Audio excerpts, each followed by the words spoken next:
Hi, and welcome back. This is Ursula. I'm doing another segment of Let's Talk Art.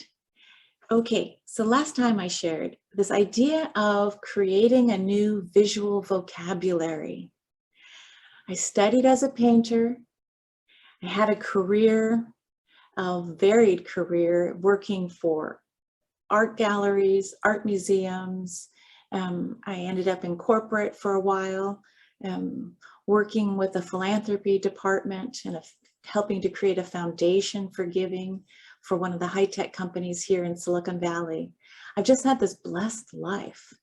So what is my message today? It is this idea of creating a new visual vocabulary.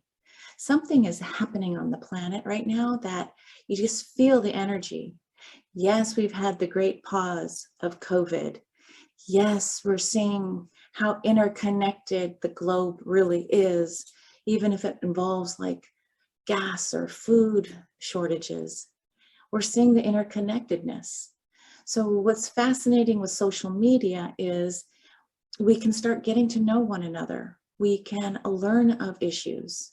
So this idea of having a new visual vocabulary start percolating now in 2022, it lays on my heart. There is something that we call light language. Light language is just not just something that is spoken. You know, it sounds a little foreign or people start speaking in tongues. I don't stop there. Light language to me includes the study of astrology, galactic astrology. It includes signs and symbols. When you look at the ancient Egyptian hieroglyphs, those little glyphs and images are conveying particular meaning, but also energetic activation, at least according to the narrative that I enjoy. So, how does one move forward in this time of 2022 and start talking about creating a new visual language? You know, art as we've known it throughout the ages has always been something that this impulse in the human being to want to either share or create some type of communication. They say oftentimes that a picture can say 1,000 words. I think now in 2022, there are images and pictures that we can meditate and focus on that can help us bring ourselves into alignment, open ourselves up to, you know, source energy, bring us potentially into the center point of pure potential, the void. But there's also another layer. It's this idea of moving into a place of multidimensionality where an art object could potentially help activate us. If you enjoy crystals, you know that you could embrace a crystal at certain key points cosmically and basically open yourself up to galactic downloads or, you know, the inner earth world within that crystal. These are just fun ways of going in to find out who you are more and more. It's not just the form. It's not just, oh, I'm a soul having a human experience. There are some online, how do I say this? Multi-dimensional organs that are coming online in each of us as our bodies are working with Mother Earth and are all coming online. You know, Pam Gregory talks about Rory Duff sharing about this idea of the photon belt, these light rays hitting us and activating us, not just us, but all living beings.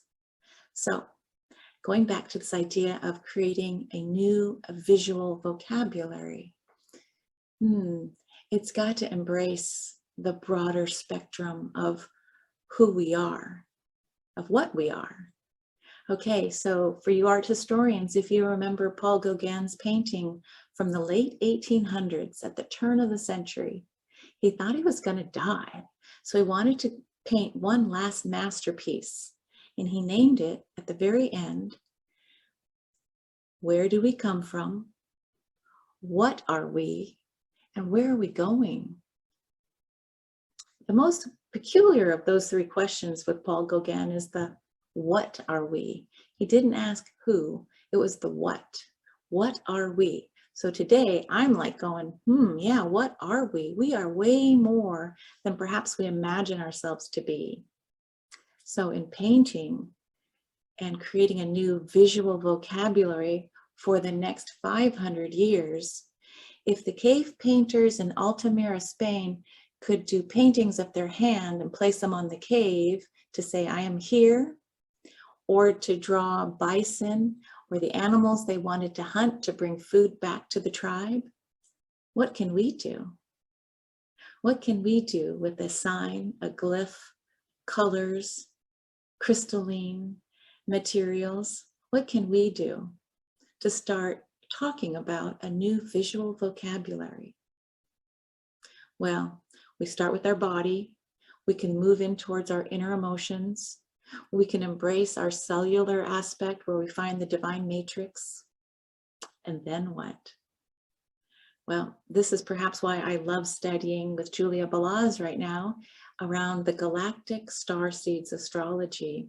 This is a quantum soul guidance online class where you're starting to go off the linear timeline of first I'm here, and then I'm there, and this is where I'm going.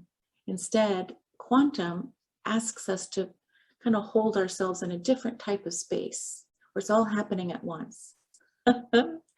Anyway, I know it's a lot to share, but wouldn't that kind of beingness in quantum require a different way to communicate with one another? Aha, that's why I'm sensing a new visual vocabulary.